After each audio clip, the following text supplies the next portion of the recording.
Hey guys, Tish over here, come video today.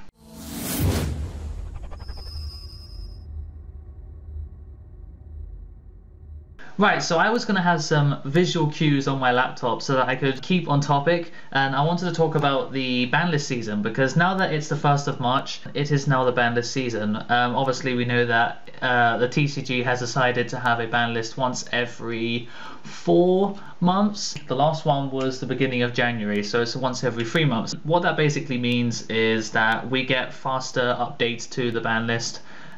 Basically it means a lot of different things. I mean, the Banlist season itself is very weird because a lot of people, you get a lot of repetitiveness. Okay, you go onto different forums and you see people saying the same shit on every single website. I mean, like, it's so annoying because, like, it's great that people back up their opinions and stuff, but it's obvious. Like, the Banlist season, a lot of the time what Konami does is sometimes something that people don't expect, like they take off things off the list. That's completely fine, but what they actually hit, like the decks that people hit, the decks that Konami hit, they're really straightforward. Like, you just have to look at what is top tier and you know that Konami's going to hit it, because they don't want people playing the same decks all the time. You know, they want people to buy new products, and that's why they use the ban list in a way to keep the game fresh, but at the same time pushing their sales. But the thing is that if you take a look at the format, what are the two biggest decks? Fire Fist and Mermails. Really straight up, Fire Fist, Mermail. In top 4, Fire Fist, Mermail. And you get Prophecy in the back, and you get Gears in the back as well. Gears and Prophecy and Mermails and Fire Fist, all 4 of those decks are not supported anymore. Okay, Konami gave them a crap ton of support, made them good, you know, took some things away for stuff like Prophecy, took away 2 Dragoons for Mermail and Deep Sea Diva, stuff like that. But the decks are still doing good. But this isn't helping them because Ghost Trick are doing bad, Boojins aren't winning anything, you know, all the decks that are trying to push forward for their recent sets aren't doing anything. So it's obvious that if you own a Fire Fist, Mermail, Gear or Prophecy deck, or any of those other decks which seem to do quite well, then you need to get rid of them like now, like literally today, tomorrow, something like that, because you are gonna be in a bad state when you realize by the 15th of March, when we find out what the next ban list is, your Mermail, Fire Fist, Prophecy or Gear deck is no longer good. Okay, Gears are probably going to be left alone, Prophecies are going to be left alone, they might get Fate banned, but I don't see it really doing anything because Prophecy haven't done anything. Fire Fist are going to lose Wolfbark, okay, and if they do lose Wolfbark, if they lose something big, like if they lose a Tenki, if they lose Wolfbark, then the deck will suffer greatly because they can't do their consistency anymore.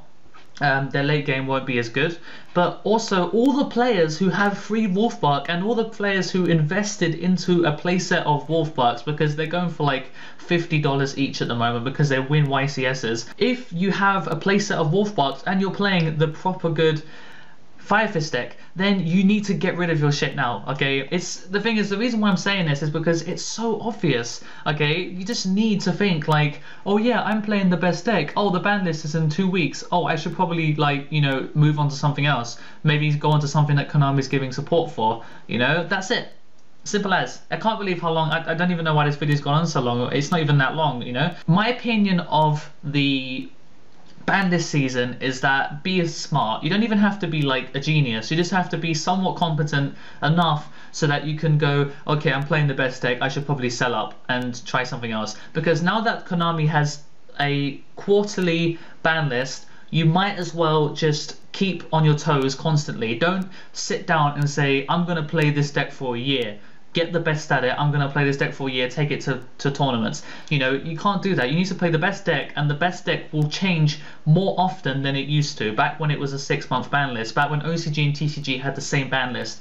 Now, you just need to keep changing, okay? Adapt to the game. The game is going to become more expensive because of that, but also, like, when you see trends, like what is good, you know how you can buy side cards which will go up in price because you can, like, what players were complaining about was that the game wasn't fast enough. Fast enough as in speed, as in turns quicker, but fast enough as in, for instance, the Dragon Ruler format went on for almost 10 months and nothing happened. It got stale really quick. It took like 2 or 3 months, you know, during the summer for it to get stale. Okay, when Judgment of the Light came out, nothing happened because Dragon Rulers was still amazing, you know. So that was it. It was like, Konami didn't make the game, like, didn't rotate the sets fast enough so that players will actually want to keep playing, and that's why a lot of people quit. And they did see there was a decrease in players, you know, especially during the tournaments where there were dragon rulers everywhere. You know, there was a few less players. I noticed with, you know, statistics. So from that, now the game is faster, change decks more often, and you're good. You know, it's just, you just have to invest more money into it, and that's kind of what Konami want from you. So anyway, comment down below what you feel, how you feel about the Banlist season. What you're gonna do, what deck you play, if you're gonna change decks. I'm gonna sell up my Mermails because I do love them, but at the same time, Mermails have been winning non-stop. You know, they won ARG Charlotte, and they also just won YCS Berlin, and it was a mirror match in the final of Mermails. So it's obvious that Mermails are going to be touched in some sense. So I have about 2 weeks to get rid of my Mermails before they down in price. Yeah, thanks for watching, guys. Don't forget to like, comment, subscribe, and until next time, the Thetcglover is out.